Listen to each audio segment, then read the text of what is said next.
Welcome to the Head Guy podcast, where we delve into the ever-evolving landscape of technology, communication, and innovation. I'm your host, Stefan Lindberg-Jones, bringing you an insightful discussions with the pioneers at the forefront of change. In today's episode, we're thrilled to have Waleed AlAsfar with us, a distinguished figure whose expertise bridges media intelligence, IT, and the critical discourse on IE society roles. Waleed's rich background in computer science, coupled with his passion for technology journalism and internal communication strategies, makes him a unique voice in understanding how digital advancements influence our lives and work. Whether you're a tech enthusiast, a communications specialist, or someone intrigued by the future's possibilities, this conversation promises to enlighten and inspire. So get ready for a fascinating journey into the heart of where technology meets human ingenuity. Welcome to the Head Guy podcast, featuring Waleed AlAsfar. So Waleed, thank you for coming on the show. Thank you for inviting me. Thank you very much. No, it's great to have you on.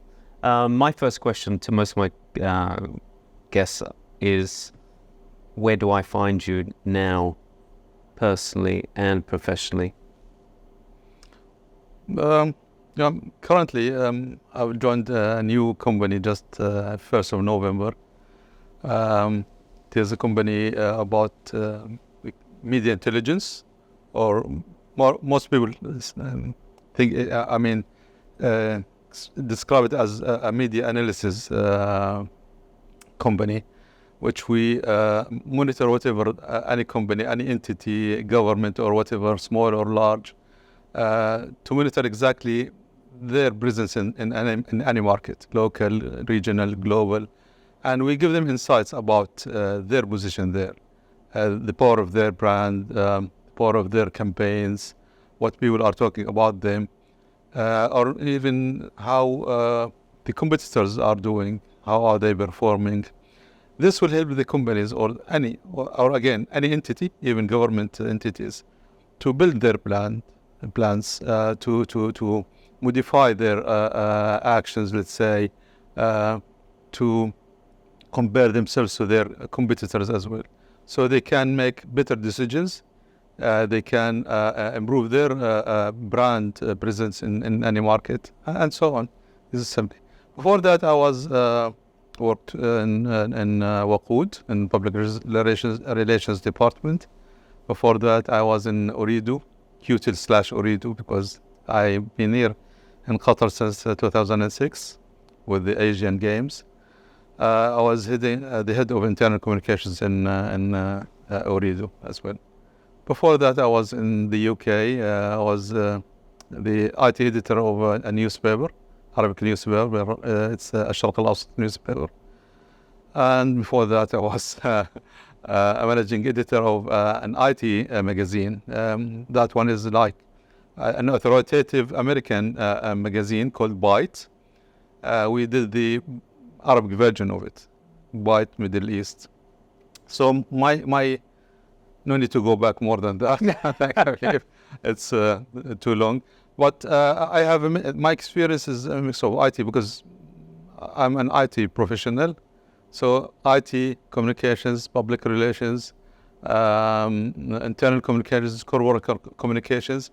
And again, my IT backgrounds help me in all of those, because let's say in the magazine, Byte magazine, my business card said managing editor and technical support manager as well. Wow. So I was writing and doing all of the journalism stuff. And also, if anybody has a problem with his network or his computer or email, I was also able to solve it. And currently, I'm like many people nowadays, I'm following up with many things related to AI and whatever related to it. Yeah. Superb. Just going back to the very beginning, I know you didn't want to go back further, but what did you study when you were in computer science? Okay. Computer science with physics as a minor as well. Yeah. And that's it. And so why not carry on a technical standpoint rather than go into communications? What was it that pulled you in that direction? I didn't mean to do this, to tell you the truth. Okay, I mean, how it happened. After I graduated, we used to live in Kuwait. After graduating, I went back to Kuwait, and I started to work in IT-related jobs. So. And then we moved to Jordan. In Jordan, there was a society called the Jordan Computer Society. So automatically I went there. I started to be a member of that. And then I was an employee of it. And I decided to do something which is like participating in something which is writing or write in a news, let's say a small magazine, which was produced by that society. And it seems that I was like a good writer. Did you know that before? Was there anything, in your school days that you felt? Yeah, when I was in the school as well, I remember, like very young child, I used to also to participate in something related to writing and journalism. I felt that it is media is a very powerful tool. And I believe it is the most powerful tool in the world. Or let's say it more frankly, it is the most important and powerful weapon in the world. I felt like there is some sort of attachment between me and that area. So I started to write, and the director of that new magazine saw my writings. So he contacted me and said, if you like to become the first journalist to work in our magazine. I said, yes, why not? and of course, I was like still young, and it is a logical move to move like step ahead and so on. You are talking about a very important magazine at that time. It stopped now. It's not available anymore. It was published by McGraw-Hill. It is the famous publishing house. Right. I think you're not that young. I mean, you should still remember news like this. Anyway, so yeah. So what happened is like I was diverted. The important thing here, I might be one of the first Arabic journalists who write about technology, and they have the knowledge about technology. Oh, really? Because I had my IT BSc and able to write about it. Yeah. And in Arabic. And this is the biggest challenge at that time. Because writing about technology in a language which is not its original language, and if you are talking about magazines, authoritative magazines like that one, it is challenging because they kept writing about new stuff. And this stuff, even around the world, not everybody was like aware of it. No. Now the challenge is to understand the concept of this new technology and be able to express it or to explain it in Arabic in a way that anybody can understand. Well, that's the skill of journalism, isn't it? To literally take something that's quite complicated and technical and make it easy to read, friendly, to understand, exactly. Digestible. Exactly. And with my background in IT as well, this helped also because I was reading about the concept and understand it, and then I can write about it. The issue at that time, to tell you the truth, I mean, this concept of writing about science and technology and especially IT, it was not established enough. So the journalists at that time, usually they use translation, dictionary to translate. Yeah. Which means that you will find very funny and weird translations of something which should be technical enough. So yeah, and that's it. So after that... but how do you... Sorry to stop you, but how do you...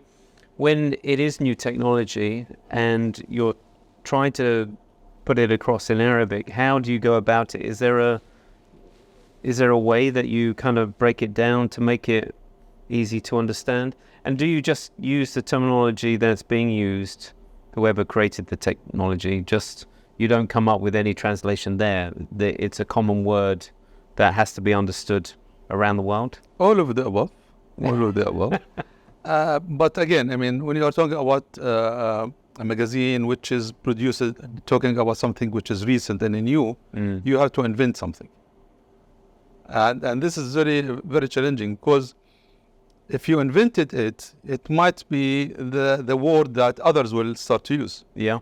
Especially if you're talking about a magazine which was powerful enough that everybody liked to read it. Yeah. Especially the technical people. It was heavy. I mean, to tell you the truth, it was not that easy. It is like, targeting the technical people more than others. And would you get feedback from the readers on your article? Yeah, definitely. I mean, I remember one of the computer companies managers. He said, "I read your magazine, but I advertise in another one." No.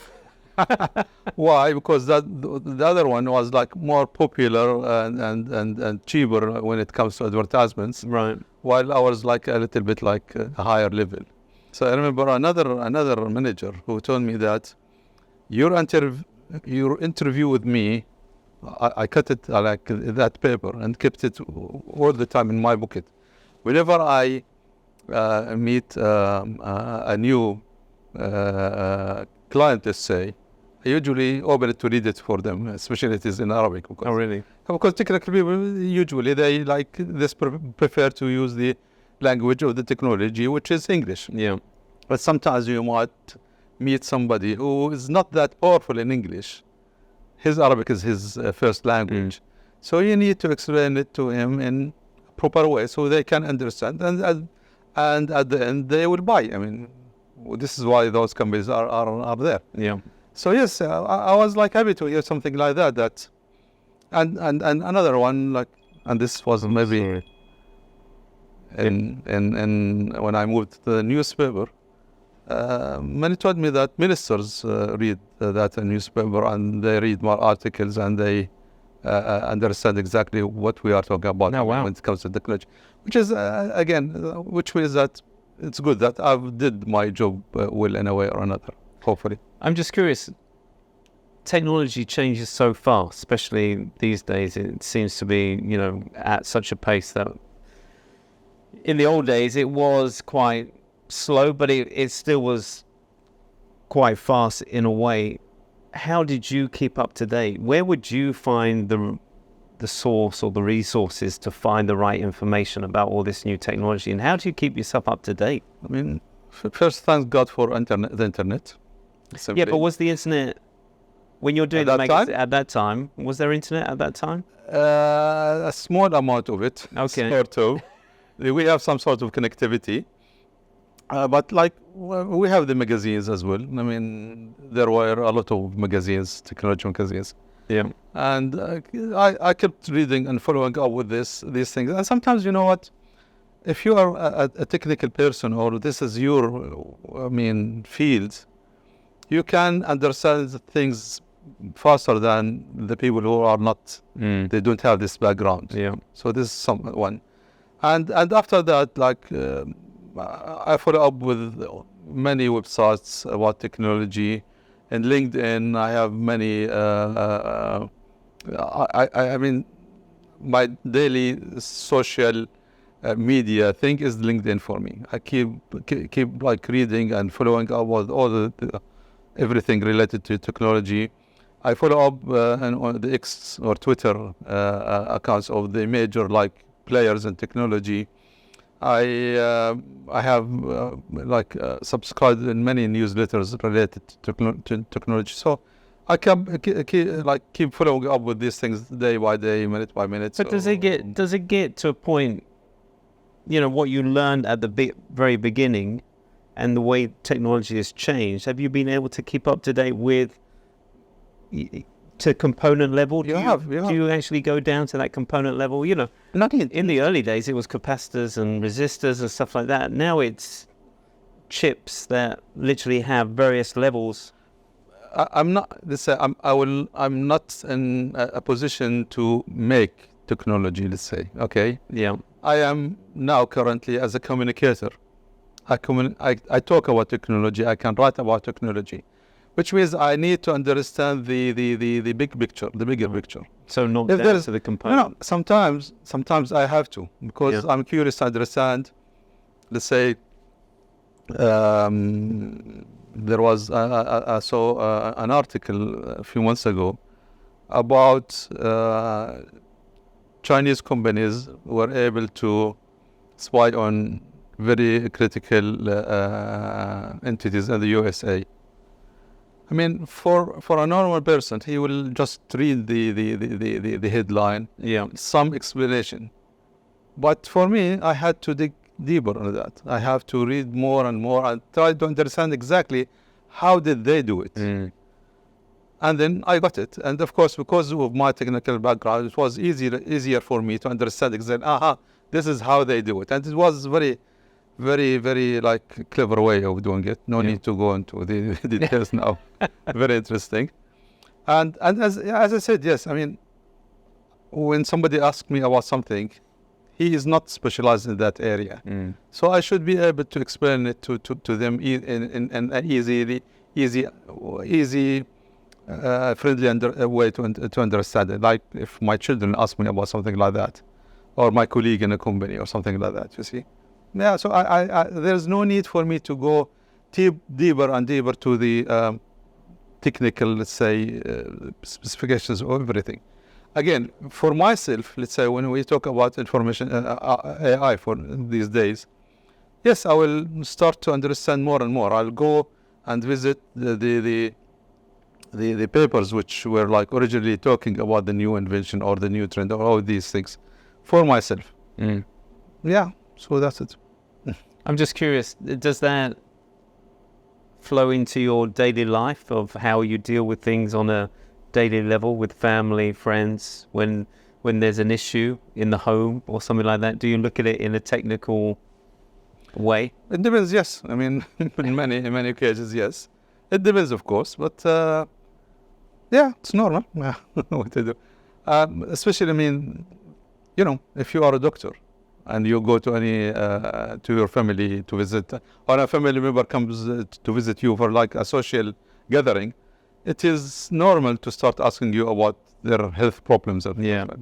And again, when it comes to technology, in the family, usually I'm the first person to ask about any issues related to them, or a new technology that they start to hear about them and they need some sort of explanation.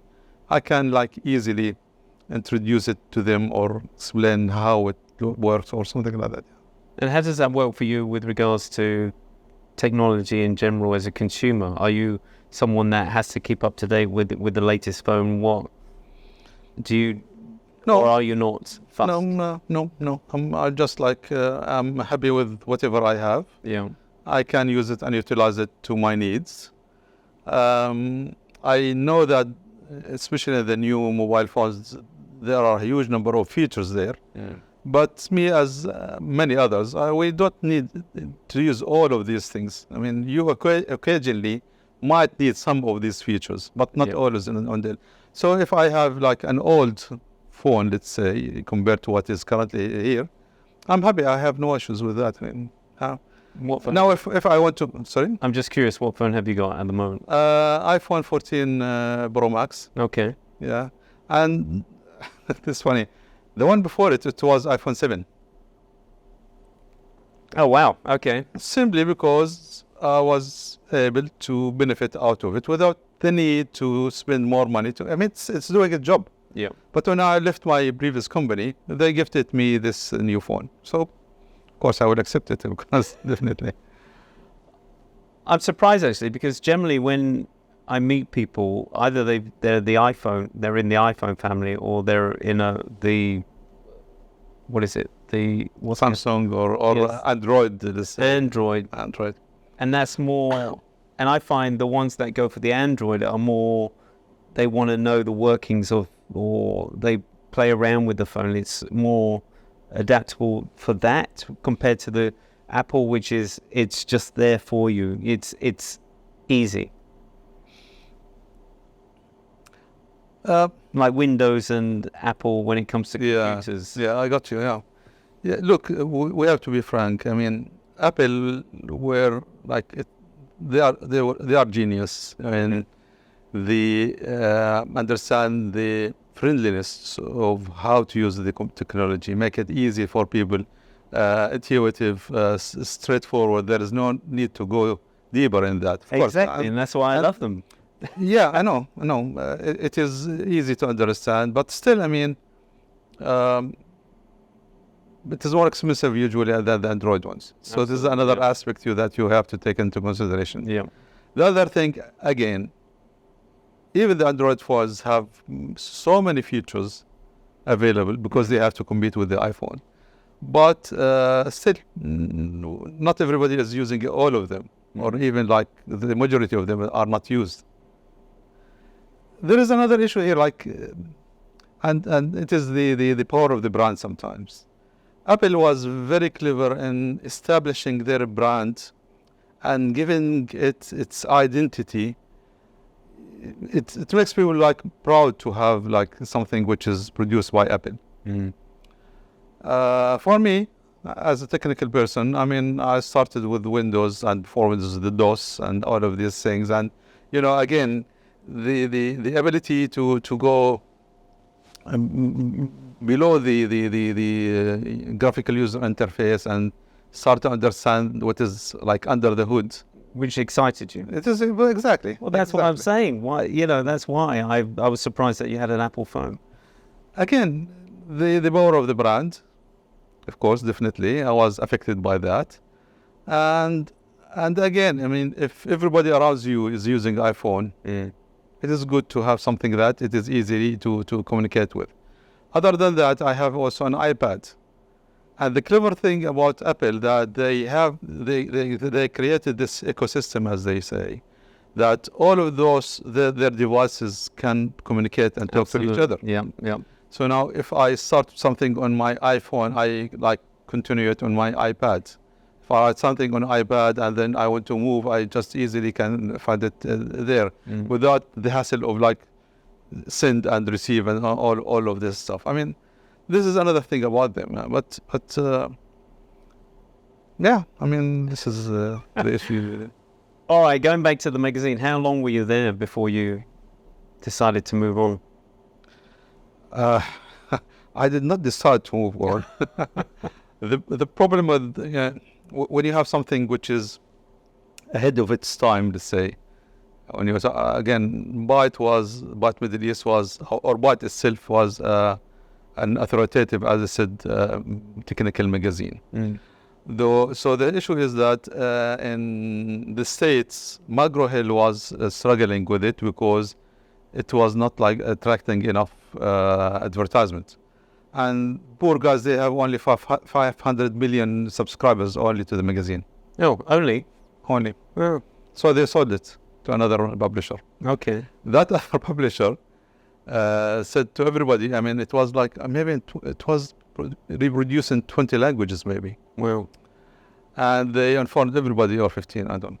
And they informed everybody, guys, we will not support, produce Byte again anymore.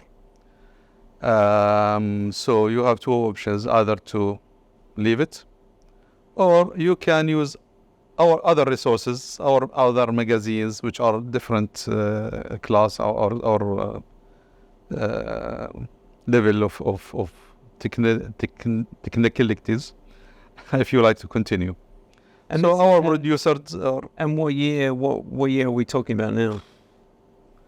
Don't ask me about years, but because I'm very bad at this. I don't have enough memory. It was early late 90s, let's say. Really? 90s, yeah. So our the publishers, our publishers decided to stop, cease publishing it. And you've been there for how long? For nearly 6-7 years, something like that. Yeah. I was the first one and was nearly the last one to leave the ship, as they say. Yeah. I mean, it was a very, very interesting experience, of course. And after that, I had got this opportunity to work a newspaper in London called الشرق الأوسط. It was like the Arabic, the largest Arabic newspaper usually in the Middle East usually, and it was like published from the UK, from London. So they were looking for an IT editor. So they offered me the job and I accepted, and that's it, another thing. By the way, for your information, we were not translating the original Byte magazine. We were allowed only to translate 50% out of the original text. The other 50 was produced purely by us, by the editing team. Yeah, no, that's what I heard when you were saying that you were literally researching and you were writing these articles. Yes, exactly. Rather than taking someone's article and then just translating it. And eventually, I mean, at the end, the percentage of translated text was less than 20%. Yeah. Only if it is something that has to be translated. Other than that, it was purely by us, by our editorial team. Yeah, it was interesting. Amazing. So you go and work for this newspaper? Yeah. As the IT editor? Editor. Which meant you just reported on anything that was IT? Yes, I had a 4 pages section every week. 4 pages? Yeah. Wow. No, come on. No. Physically, no, it's 2 pages. 4 pages. I don't know if my memory is front back. Front back, so it's 4 pages. Okay. Yeah. Every week? Every week. And did you ever struggle to fill them? Of course. Of course. I mean, like, my wife and kids were like suffering because I go very late at night. And sometimes I was struggling to I mean, the tube and the underground, and I was like already... Oh, no, don't. Closed. I worked in London for maybe 6 months and that was enough for me. So you have to find another bus or a taxi to take you home, and it was a struggle. But again, it was a challenge that you have to accept. I mean, you are talking about something which is, and again, because something I love, something I'm interested in, something that I can write about. And I won an award for my journalism work as well. Oh, wow. Congratulations. But I'm just curious, so are we online by then, when you're working for the newspaper? Yeah, of course. So you're literally researching, you're Googly searching for the latest... Of course. Okay. And my focus also was, because here you're talking about a newspaper now. The newspaper, you're talking about a different type of readers. No, so they want what's a new release or... No, I mean, yes, of course, because it is a newspaper. Yes. But on the other hand, when you talk about a newspaper, you're talking about people who are not specialized in this technology. They are general readers. So you have a student from a school to a head of a state.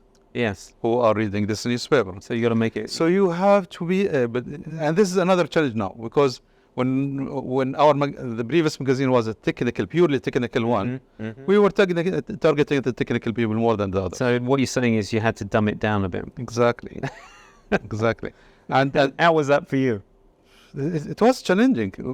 And there are 2 funny things about it. First, you need to understand this new technology, write about it in Arabic and in a way that everybody in the society can understand. Wow. And that's quite a quick turnaround then too. Exactly. Wow. Very challenging. Yeah. And I was the only editor for that. It was purely me only. The second thing, this is another challenging thing.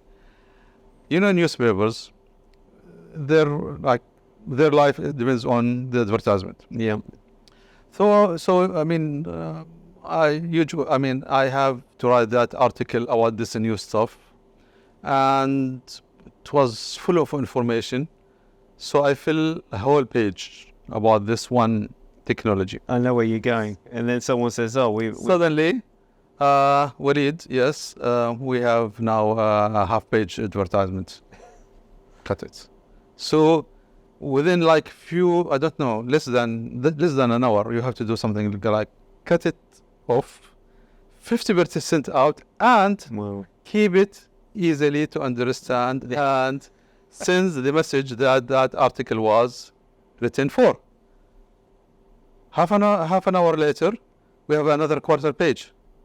Cut it. No. And so on.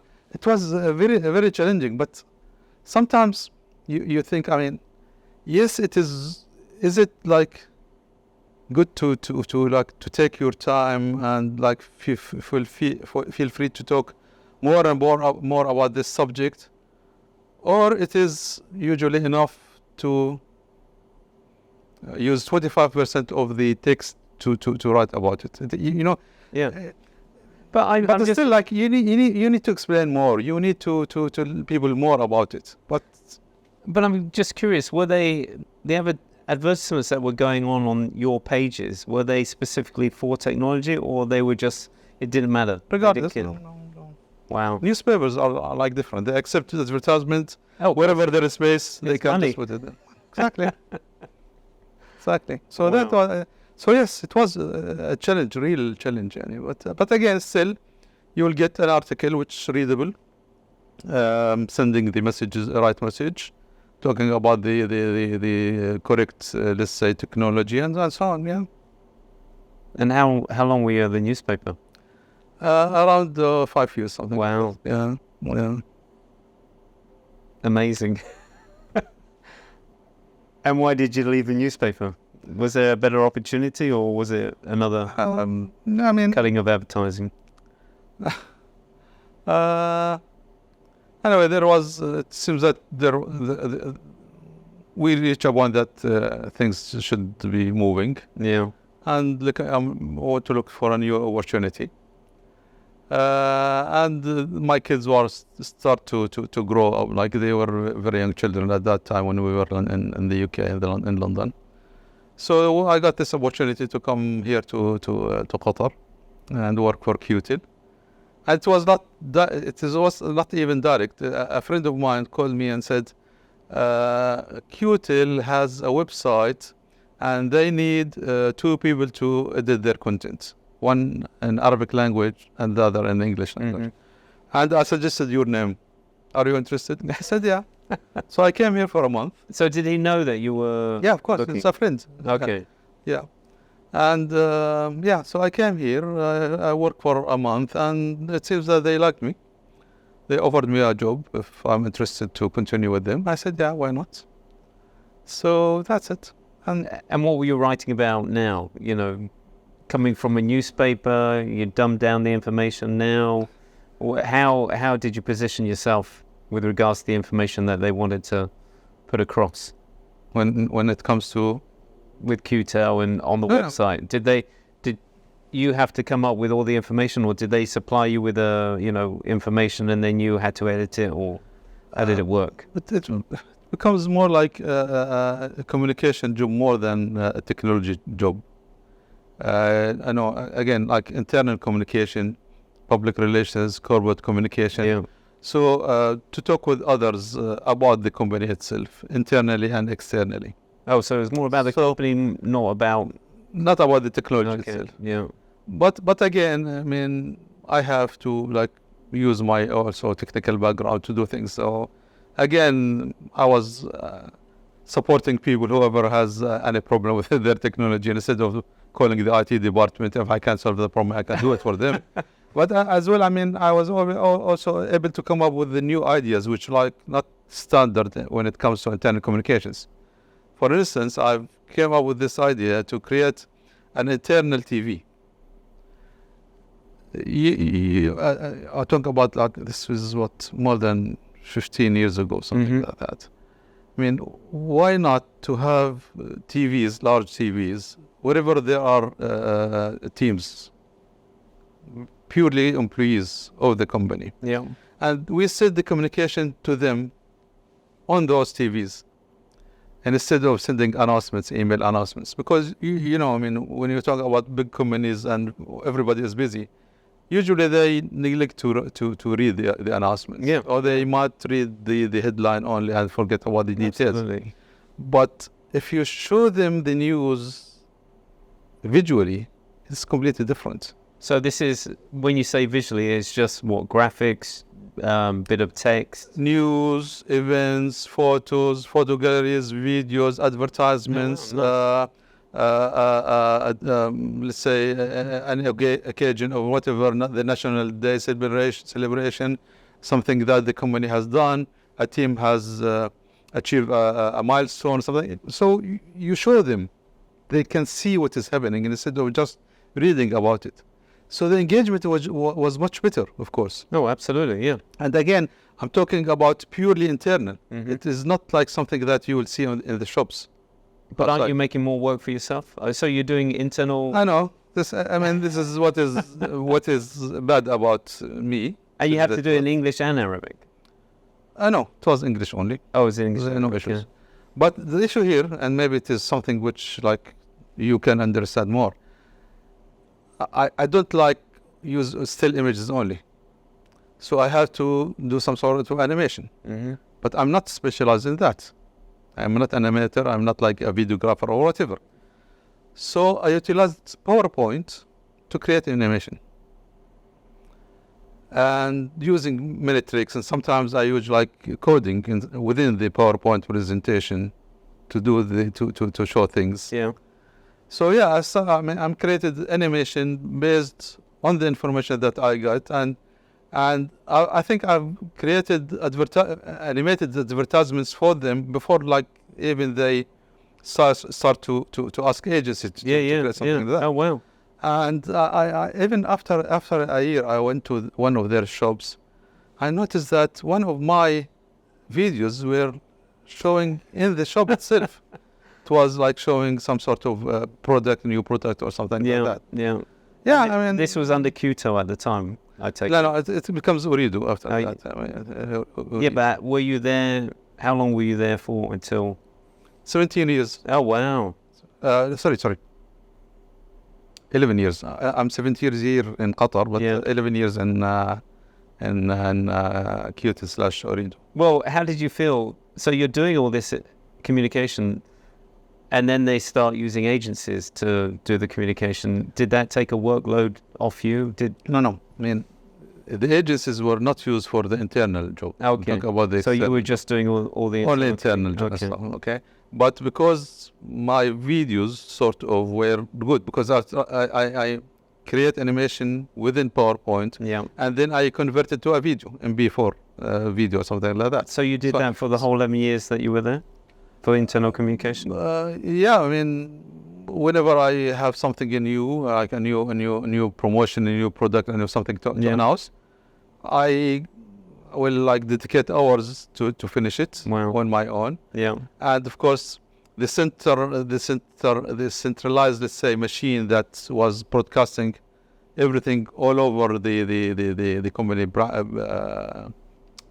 premises, let's say, around the country through the network. It was from my machine, and that machine, because this is very, very critical, it was locked in a cupboard. It was it's not like open, so anybody. Oh, so no one could get to it. Of course, I mean, because you are sending information through the network to everybody. Everybody can see it. Wow. So imagine if anybody have access to it. Yeah. I mean, they can misuse it and run it. So yeah, I mean, it was kept locked and locked. Whenever I want to send something, I open it and so there was a lot of trust in you. Yeah.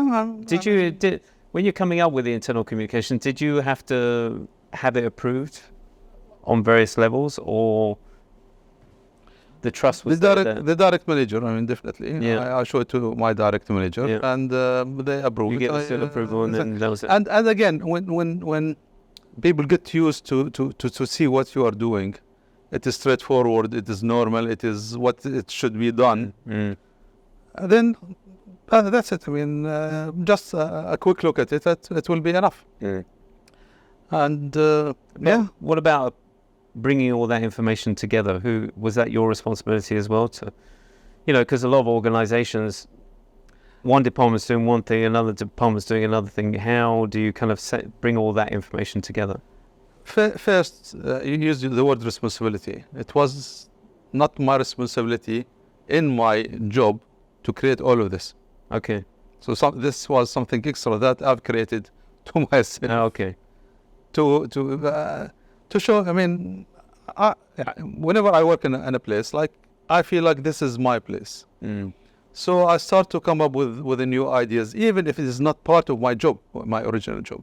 You see, so this is something which is, I don't know if it is good or bad, because it you want to consumes a lot vote. of your. Exactly. There's not a lot of people that do that. There's a lot of people that just come in, clock in, do their job, and then clock out. So my advice to everybody who's like watching this is, I mean, try your best to do the right balance. And yes, it is good to add value, definitely. This is what I like to do always. Try your best to add value, but again, remember yourself. You should not like consume yourself for any other thing. Again, I was enjoying it, to tell the truth. It was not something like something extra and then I start to shout about it. No, I was enjoying something creative, create something new, and make something from nothing. You know, I mean, it's not that easy and straightforward to create a video out of something like PowerPoint. You see, No. I was not using After Effects or was using any of those like Adobe. I was not even using Photoshop. Sometimes I use something which is much simpler than that. Paint sometimes, Paint which comes with Windows. Yeah. Yeah, so it was a challenge, and but again, it is something that I was enjoying. I was like building something from scratch, and it seems that everybody was like it, because I never had any objection for anything that I've created. Even it was used, even after I left them. Yeah. They still use it for some time, which is good. And it's right. Yeah. So why leave Urdu? Again, another story. No need for go into details. I mean, every company has its own plans to do things, and that's it. Well, that's what attracted me to you. You came on my radar for some reason, and you were at that point advertising yourself as a consultant, and that's what attracted me. I looked at your previous history and I thought, wow, here's a guy that I would like to talk to, because now he's done it all within different organizations, and now he's going it alone as a consultant. But then when we met, you had just been offered a job. Yes. Where you are now. Yeah. How has that been? Like you said, you've kept up with technology and you've adapted in so many ways. How has it been? You're not being rude, but we're not getting any younger. How's the brain cells coping with, a new technology, a new position? Are you just taking it in your stride? It's just it's just the way it is. I really don't understand what is the meaning of getting old. No, we had this conversation when we met before. I mean, if you don't have Alzheimer or Parkinson or any of those old age-related issues, you can't do anything. Yeah, but you're in a country here that basically says you reach a certain level, a certain age, and you've done your time. You're no good for society. Yes, and business. No. I mean, when it comes to companies or whatever, or like working areas or whatever, yes, they have their own rules. Maybe they want to open the space for the younger generation to join. Fine, I can understand that, but this doesn't mean that I have to stop. I mean, again, if I love the technology, I keep, following up with all of things related to it. And sometimes I can see some gaps that I can fill in a way or another, especially when it comes to, let's say, public relations and the new generation who they might study it in the universities or wherever, but the practicing is something different. Oh, 100%. And so they need this knowledge, especially when it comes to Arabic language as well, because to communicate, most of the universities now, they educate or they teach in English. And there is no enough focus on how to teach them how to communicate in Arabic language as well. I'm not talking about just the going to talking to your friends or whatever. You're talking to the public about what you have to talk about. Yeah. This should be an a good language, an accurate language, especially if you have the English side of it. You have to also make sure that both sides are consistent, sending the right message without any miscommunication or misunderstanding and so on. So yeah, I mean, I feel like this was an area that I felt that I can add to. But still, I need money, I need income. Yeah. So when I was offered this new job, of course I welcomed it. And the nice thing about it that they appreciated my experience and my knowledge, and they know my age. And so yeah, so they didn't want to hire me even if I was over the age. So I'm 61 years old now, just for your information. And you don't look it. Well, Thank you. I'm just curious. You mentioned at the very beginning about AI. Does it amuse you in some way that, you know, the jobs that you were doing in the past could have been a lot easier if you had the AI with you? You know, like doing these articles where, you know, you had a whole page written and then suddenly there's an advert for half a page. You know, if you had an AI assistant, you could just go, okay, look, here's a whole page, now I want it down to 50%. Of course, I mean, again, if I had like a carriage pulled by a horse, I will, and I will. Oh, I wish if I had the car that in that period of time. I mean, life like continuously like improving, things improving, especially when you are talking about technology. It is much faster than whatever humans have faced before, especially in the last year. This year, I mean. You remember last month it was the anniversary of the ChatGPT. Yeah. 1 year anniversary. During this 1 year, it was you're not talking about one application that disrupted the world. You're talking about so many applications, so many power features, so many new ideas. Amazing. You can't like even follow up with the amount of things that is happening. And of course, this will keep continuing for God knows for how long. But the issue here is how to deal with this new disruptive technology in a wise way. To tell the truth, what worries me more than, because you know the first question that everybody was asking is, will it take our jobs? Mm-hmm. Will I use my jobs because of AI? Of course. It will affect the job market. Definitely, there is no question about it. No. What worries me more, and I think it is worrying even governments around the world here, is the effect of this artificial intelligence on the minds of people. You know, I mean, and of course we have to compare between two things: the AI as artificial intelligence in general, and the generative AI, which we were talking about for the last year, with ChatGPT, Bard, Bing, and all of those tools. Of course, ChatGPT is not the only one. There are a lot of them. Yeah. They are completely two different things. Now, the new one, the generative AI, it is more worrying simply because people by time will depend on it more and more.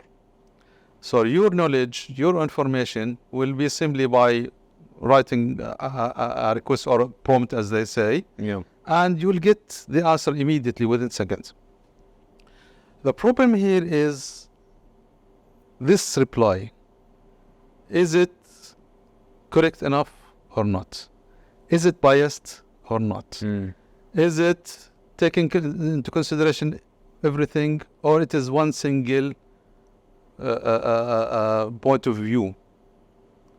Now, currently, we go to Google. I don't say that Google is like perfect, but still, you have more than one option, more than one answer.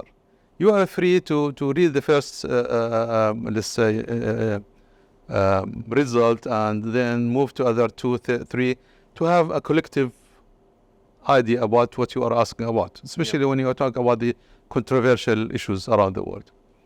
Now, currently, with the generative AI or the conversational AI, you ask a question, you get one answer. Yes. Yeah. This answer, what was behind it? You know, in generative AI, it is simply you are talking about a huge amount of data, large language models and data sets, and you have an algorithm, a program which deals with that information, and then it will cook it and bring it back to you the result. So two important things here are very important. Two things are very important here. First, the data itself and the algorithm that is dealing with that data. Mm-hmm. So if you are training your system on a certain biased data, you will never get something which is non-biased. And if the algorithm which is retrieving that data is biased already by itself, by its creator, you will get a biased reply. Now, this is worrying governments as well, because every government has its own, let's say, view of point. Absolutely. Yeah. Every area, they have their own set of ethics. What is ethical for somebody might not be ethical for the others, and so on. This is what we are facing these days now. So, if my children now will start to depend on the AI for their information, then we are talking now here a very big opportunity for brainwashing. Because nowadays, when you ask when you say, come on, but this answer is not like this is good enough, they will say, okay, go and do your research. Don't take it as it is. You can check a library, you can Google it or whatever. This is us now, but in the future, the kids will not have this time or the appetite to dig deeper. No, you're right. They will just take it as it is. Yeah. And this is very dangerous, because this simply adds who owns the algorithm, who owns the data set, will control things.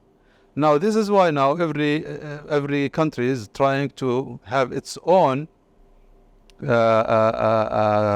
large language model that is and train the system which is according to their rules, ethics, culture, and all of this, religion, and all of these things. Okay, but then what will happen here? You will be talking about silos. Yeah. Now, Google or any search engine will crawl all of everything in the internet and give you different answers. With AI, generative AI, there is a big chance that you will get only. I mean, this globalization thing is not there. It might not be there. I don't know how will be facing this challenge. Will we be able to have this new source of information, which is globally accepted by everybody, but everybody is not agreeing on everything? No, exactly. I don't want to go deeper than that. We don't want to talk about politics, but again, you can get it. I mean, no, absolutely. It is a very challenging thing. And you have people who are like, gurus in this technology who are like raising those red flags. Yani one of them, like Havington, who was one of the senior people, and he was considered the father of a neural network, which is a part of the technology that information AI depends on. He left Google and he left everything which is commercial simply because he doesn't want the money control his technology. So he left to be free to talk about the dangers of this new technology. And you have a lot of them, a lot of those gurus who are frankly and openly talking about there are a lot of dangers that we have to take care of. The dangers, I'm not talking about the danger that AI and the robots eventually will kill us like we see in the movies. No. I mean, I don't know why they will do it. Yeah. So this I don't think that there is an option. The issue here is the minds of people. The what will be feeding the new generations? What information? Who has this information? Who controls this information? Will I be able to control my own and my nation? But people need to talk to other people. So there should be something which is common, globally accepted. Will there be a chance that we have something like ISO to control AI? It's very difficult. Yeah. I don't think it will happen, and I hope it will happen, but I don't know how. And I don't know if any of those like specialized music, why they don't have it, because they are like companies who want to sell, they want income, they are commercially based. So whatever we are using now is based on their marketing plans, their income, and how to generate more and more income. Absolutely. So they will not take care of what we are talking about here. They want only to sell. Yeah. Anyway, we'll see. We'll see. No, it is fascinating, and it is interesting to watch on the sidelines. No, Google Gemini's just been launched. Yeah. And I was just listening to a podcast on that the other day, and they were saying that, within that, have they set the parameters to be always thinking about advertising? How can they manipulate the information so there's always going to be a space for the advertiser to come in? So they have to. Yeah. Why? Because this is their job. That is their job.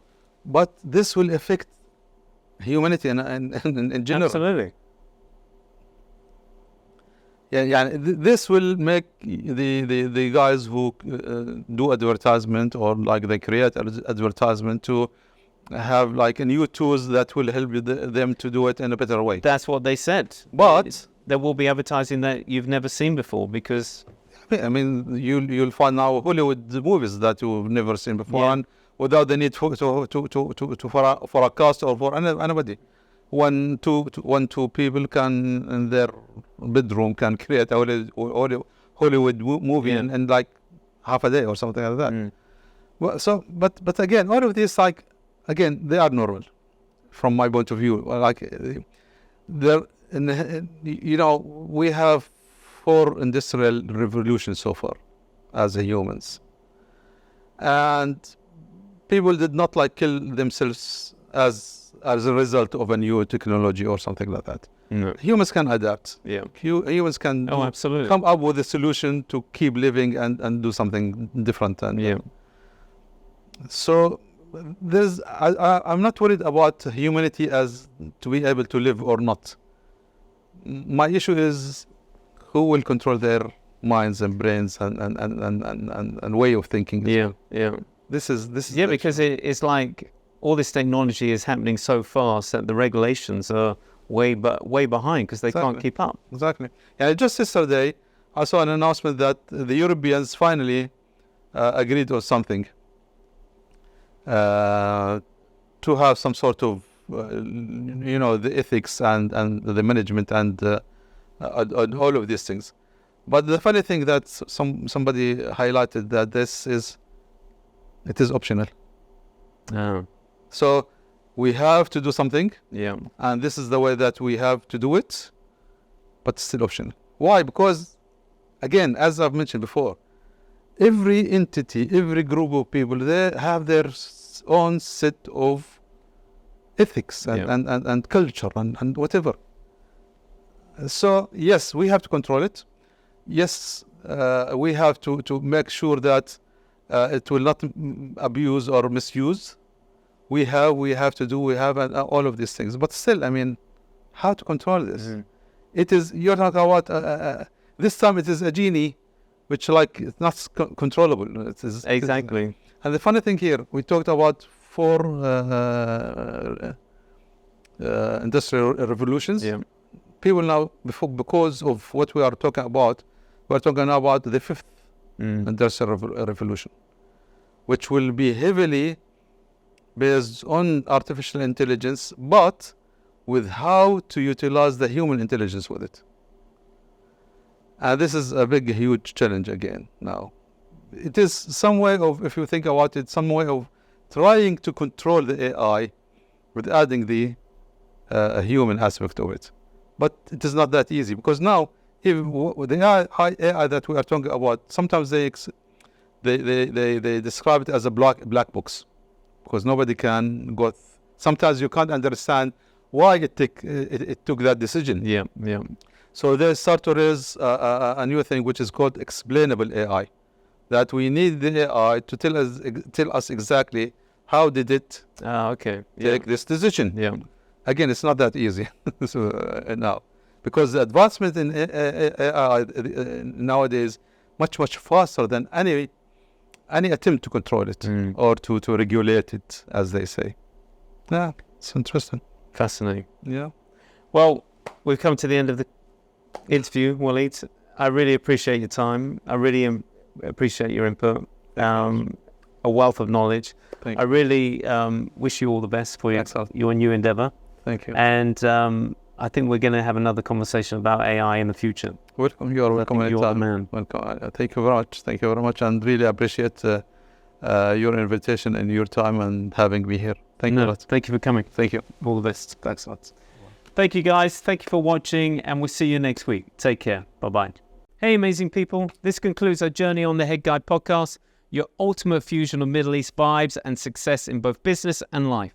I'm Stefan Lindberg-Jones, your ever-enthusiastic guide through all things awesome. The Head Guide podcast is your exclusive pass to CEO insights, cultural adventures, and the genuine lowdown on life in the Middle East. If you've enjoyed the ride, hit that subscribe button for the most fantastic ongoing adventure. Stay tuned for more awesomeness, more insights, and more success coming your way. Let's roll into the future of the Middle East journey together.